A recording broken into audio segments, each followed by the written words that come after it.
Hi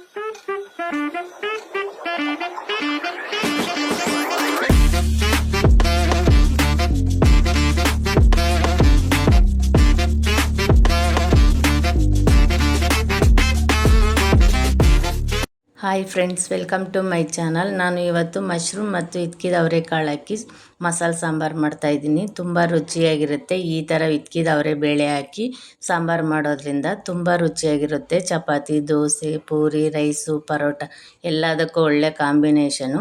ಅವರೆಬೇಳೆ ಹಾಕಿ ಮಾಡೋದ್ರಿಂದ ತುಂಬ ಚೆನ್ನಾಗಿರುತ್ತೆ ಮಶ್ರೂಮ್ ಸಾಂಬಾರು. ಸಾಂಬಾರನ್ನ ನಾನು ಸ್ವಲ್ಪ ಗಟ್ಟಿಗೆ ಮಾಡ್ಕೊಂಡಿದ್ದೀನಿ. ಯಾಕೆ ಅಂದರೆ ಪೂರಿ, ಚಪಾತಿ, ರೈಸು, ದೋಸೆಗೆಲ್ಲ ಗಟ್ಟಿಗಿದ್ರೇ ಚೆನ್ನಾಗಿರೋದು. ನೀರಂಗಿದ್ರೆ ಚೆನ್ನಾಗಿರಲ್ಲ. ಅದಕ್ಕೆ ನಾನು ಗಟ್ಟಿಗೆ ಮಾಡ್ಕೊಂಡಿದ್ದೀನಿ. ಇದು ಯಾವ ರೀತಿ ಮಾಡೋದು ಅಂತ ನೋಡೋಣ.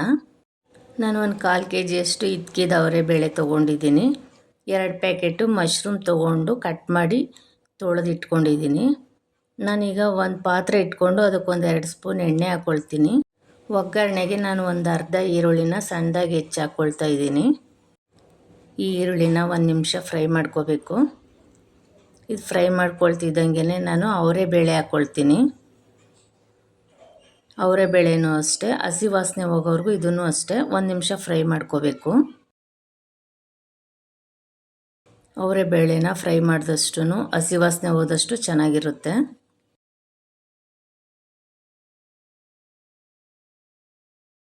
ಈಗ ಇದೆಲ್ಲ ಫ್ರೈ ಆದಮೇಲೆ ನಾನು ಮಶ್ರೂಮ್ ಹಾಕ್ಕೊಳ್ತೀನಿ. ಮಶ್ರೂಮ್ನೂ ಅಷ್ಟೇ ಚೆನ್ನಾಗಿ ಫ್ರೈ ಮಾಡ್ಕೋಬೇಕು. ಒಂಥರ ಸ್ಮೆಲ್ ಬರುತ್ತೆ. ಇಲ್ಲಾಂದರೆ ನಾವು ಇದನ್ನು ಮಶ್ರೂಮ್ನ ಹಾಕ್ಕೊಂಡು ಫ್ರೈ ಮಾಡ್ತಿದ್ದಂಗೆ ಅದು ಕಲರೇ ಚೇಂಜ್ ಆಗಿಬಿಡುತ್ತೆ. ಮಶ್ರೂಮಲ್ಲಿ ನೀರಿನಂಶ ಜಾಸ್ತಿ ಇರೋದ್ರಿಂದ ಇದನ್ನು ಚೆನ್ನಾಗಿ ಡ್ರೈ ಮಾಡಬೇಕು. ಇದಕ್ಕೆ ನಾನು ಒಂದು ಅರ್ಧ ಸ್ಪೂನಷ್ಟು ಅರಿಶಿನ ಹಾಕ್ಕೊಂಡು ಫ್ರೈ ಮಾಡ್ಕೋತೀನಿ. ಇದು ಫ್ರೈ ಮಾಡ್ತಿದ್ದಂಗೆ ನಾನು ಮಸಾಲೆ ರೆಡಿ ಮಾಡ್ಕೋಬೇಕು. ಇನ್ನೊಂದು ಕಡೆ ನಾನು ಮಸಾಲೆ ರೆಡಿ ಮಾಡ್ಕೊಳ್ತೀನಿ. ಮಶ್ರೂಮಲ್ಲಿ ನೀರು ಜಾಸ್ತಿ ಬಿಟ್ಕೊಳ್ಳೋದ್ರಿಂದ ಇದು ಡ್ರೈ ಆಗೋಷ್ಟರಲ್ಲಿ ನಾನು ಪಕ್ಕದಲ್ಲಿ ಮಸಾಲೆ ರೆಡಿ ಮಾಡ್ಕೊಳ್ತೀನಿ. ನಾನೀಗ ಒಂದು ಬಾಣಲಿ ಇಟ್ಕೊಂಡು ಒಂದು 2 ಸ್ಪೂನಷ್ಟು ಎಣ್ಣೆ ಹಾಕ್ಕೊಳ್ತೀನಿ. ನಾನು ಇದಕ್ಕೆ ಈರುಳ್ಳಿ ಹಾಕ್ಕೊಂಡು ಫ್ರೈ ಮಾಡ್ಕೊಳ್ತೀನಿ. ಮಸಾಲೆನ ಹುರಿದಷ್ಟು ಸಾಂಬಾರು ಚೆನ್ನಾಗಿರುತ್ತೆ.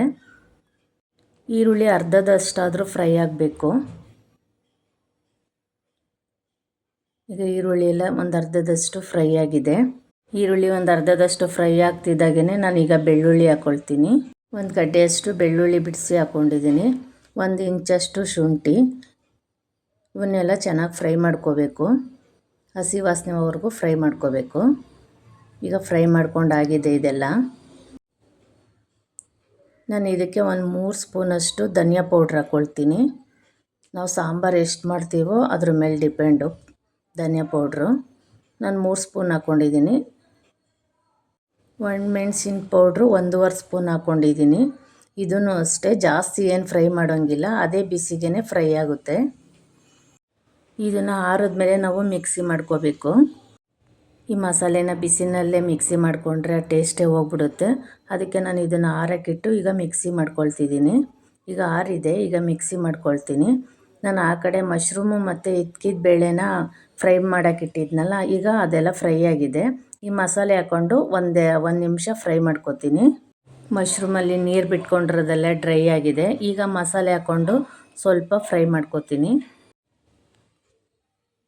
ಇದೆಲ್ಲ ಫ್ರೈ ಆಗ್ತಿದ್ದಾಗೇ ನಾನು ಅದೇ ಜಾರ್ಗೆ ಸ್ವಲ್ಪ ನೀರು ಹಾಕ್ಕೊಂಡು ಇದಕ್ಕೆ ಸೇರಿಸ್ಕೊಳ್ತೀನಿ. ಈ ಮಸಾಲೆ ಎಲ್ಲ ಮಶ್ರೂಮು ಮತ್ತು ಅವರೆಕಾಳಿಗೆ ಚೆನ್ನಾಗಿ ಮಿಕ್ಸ್ ಆಗೋವರೆಗೂ ಇದನ್ನು ತಿರುಗ್ತಾ ಇರಬೇಕು.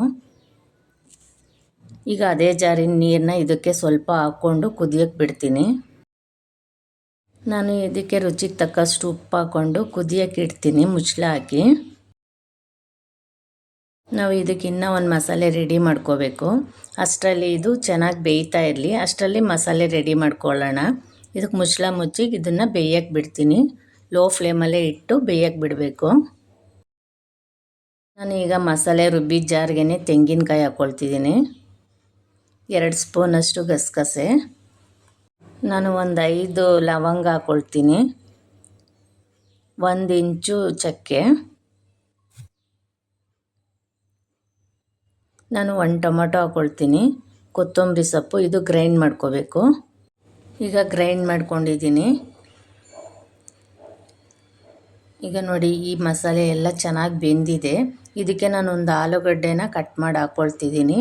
ಆಲೂಗಡ್ಡೆ ಹಾಕ್ಕೊಳ್ಳೋದ್ರಿಂದ ಸ್ವಲ್ಪ ಥಿಕ್ನೆಸ್ಸು ಬರುತ್ತೆ ಮತ್ತು ಚೆನ್ನಾಗೂ ಇರುತ್ತೆ, ಟೇಸ್ಟಿಯಾಗೂ ಇರುತ್ತೆ ಸಾಂಬಾರು. ಈಗ ಮಸಾಲೆ ಹಾಕ್ಕೊಂಡು ಕುದಿಯಕ್ಕೆ ಬಿಡ್ತೀನಿ. ಇದನ್ನು ಚೆನ್ನಾಗಿ ಕುದಿಸ್ಕೋಬೇಕು ಮಸಾಲೆ. ನಾನು ಆಗಲೇ ಸ್ವಲ್ಪ ಉಪ್ಪು ಹಾಕ್ಕೊಂಡಿದ್ದೆ, ಈಗ ಕಡಿಮೆ ಇದೆ ಉಪ್ಪು. ಈಗ ಸ್ವಲ್ಪ ಉಪ್ಪು ಹಾಕ್ಕೊಳ್ತೀನಿ ಇದಕ್ಕೆ. ನೋಡಿ ಚೆನ್ನಾಗಿ ಕುದೀತಾ ಇದೆ. ತುಂಬ ಟೇಸ್ಟಿಯಾಗಿರುತ್ತೆ ಈ ಥರ ಮಾಡಿಕೊಂಡ್ರೆ ಸಾಂಬಾರು. ಈ ಸಾಂಬಾರು ದೋಸೆ ಮತ್ತು ಚಪಾತಿ ಪೂರಿಗಂತೂ ತುಂಬಾ ಚೆನ್ನಾಗಿರುತ್ತೆ. ನೀವು ಒಂದ್ಸರಿ ಟ್ರೈ ಮಾಡಿ ನೋಡಿ ಈ ಥರ ಸಾಂಬಾರು. ಇದ್ಕಿದ ಬೇಳೆ ಹಾಕಿ ಮಾಡೋದ್ರಿಂದ ತುಂಬಾ ಚೆನ್ನಾಗಿರುತ್ತೆ. ಈಗ ನೋಡಿ ಇದ್ಕಿದ ಬೇಳೆ ಮತ್ತು ಮಶ್ರೂಮ್ ಸಾಂಬಾರು ರೆಡಿಯಾಗಿದೆ, ಸೂಪರಾಗಿ ಬಂದಿದೆ.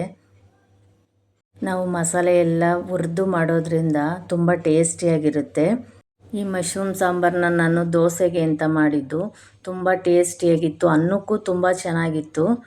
ನಿಮಗೆ ಈ ಮಶ್ರೂಮ್ ಸಾಂಬಾರು ಇಷ್ಟ ಆಗಿದ್ದರೆ ಒಂದ್ಸರಿ ಟ್ರೈ ಮಾಡಿ, ತುಂಬ ಚೆನ್ನಾಗಿರುತ್ತೆ. ನಿಮಗೆ ಈ ರೆಸಿಪಿ ಇಷ್ಟ ಆದರೆ ಲೈಕ್ ಮಾಡಿ, ಶೇರ್ ಮಾಡಿ, ಕಮೆಂಟ್ ಮಾಡಿ, ಸಬ್ಸ್ಕ್ರೈಬ್ ಮಾಡಿ. Thank you.